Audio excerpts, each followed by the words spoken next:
नाशिकमध्ये सीबीआयचं पथक दाखल झालंय। नीट प्रकरणातील संशयित आरोपी शुभम खैरनार याचा सीबीआय ताबा घेणार आहे। सीबीआयचं पथक शुभम खैरनारला घेऊन दिल्लीला जाणार असल्याची माहिती आहे। नीट पेपर फुटी प्रकरणी शुभम खैरनार आरोपी आहे। शुभम खैरनारनं पेपर फुटी प्रकरणी मध्यस्थाची भूमिका बजावल्याचा संशय आहे। यासाठी नाशिकमध्ये सीबीआयचं पथक दाखल झालंय। शुभम खैरनारला ताब्यात घेतलं जाणार आहे आणि तिथून त्याला दिल्लीला नेलं जाण्याची शक्यता आहे। नीट पेपर फूट प्रकरणी शुभम खैरनार आरोपी आहे। सीबीआयचं पथक शुभम खैरनारला घेऊन दिल्लीला जाणार असल्याची माहिती आहे। ताब्यात घेतलेलं होतं आणि त्याचा ताबा मात्र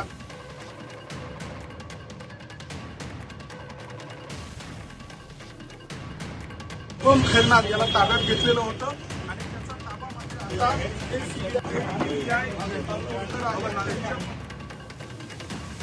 याबद्दल आणखी माहिती घेऊयात। आपले प्रतिनिधी योगेश खरे आपल्या सोबत आहेत। योगेश,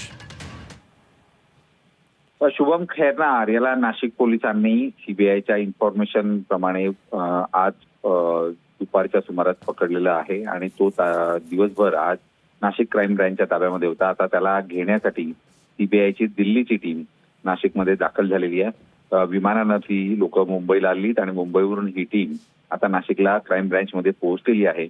युनिट 2 कडून ती पूर्ण शुभमची जी काही माहिती आहे त्या माहितीसह केलेला तपास याच्या ताब्यात घेऊन शुभमला आता पुन्हा दिल्लीला नेणार आहेत। त्यासाठी ते आता इथून थोड्याच वेळात घेऊन मुंबईला निघाले आहेत आणि एअरपोर्टवरून ते पुन्हा दिल्लीला जातील। एकूणच संपूर्ण राष्ट्रीय तपास संस्थेच्या मार्फत हा पूर्ण तपास या ठिकाणी केला जातोय। सीबीआय जी आहे ती सीबीआय पूर्णपणे या गोष्टींवर लक्ष ठेवून आहे। राजस्थानची जी स्पेशल फोर्स टास्क टीम जी दिलेली करण्यात आलेली आहे ती सुद्धा यामध्ये काम करते आणि त्याचबरोबर आता महाराष्ट्रातले पोलीस सुद्धा काम करतायत।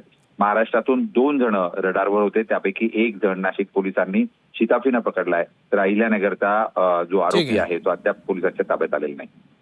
ठीक आहे योगेश, यापुढे या कारवाईचं स्वरूप काय राहू शकतं आणि नाशिकमधूनच आणखी काही धागेदोरे पोलिसांच्या किंवा पथकाच्या हाती लागण्याची काही शक्यता आहे का?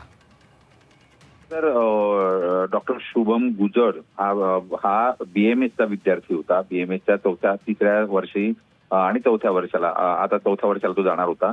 तर एकूण जर आपण बघितलं तर त्याला केरळमधून त्याच्या व्हॉट्सअपवर ही प्रश्नपत्रिका आलेली होती आणि ती त्याने पुढे काहींना विकल्याचं समोर आलेलं आहे। अद्यापपर्यंत ही प्रश्नपत्रिका कुठे नाशिकमध्ये छापली गेली किंवा कुठल्या कारखान्यात त्याचा छपाई झाली किंवा पहिल्यांदा त्याने विकली होती असं झाल्याचं प्रत्यक्षात दिसून येत नाही, वास्तवात दिसून येत नाही। मात्र आता शुभमचा रोल काय होता, त्याने यापूर्वी पण असे काही प्रकार केलेले आहेत का याचा पूर्ण तपास यामध्ये करण्यात येईल। ठीक आहे योगेश, धन्यवाद या माहितीसाठी।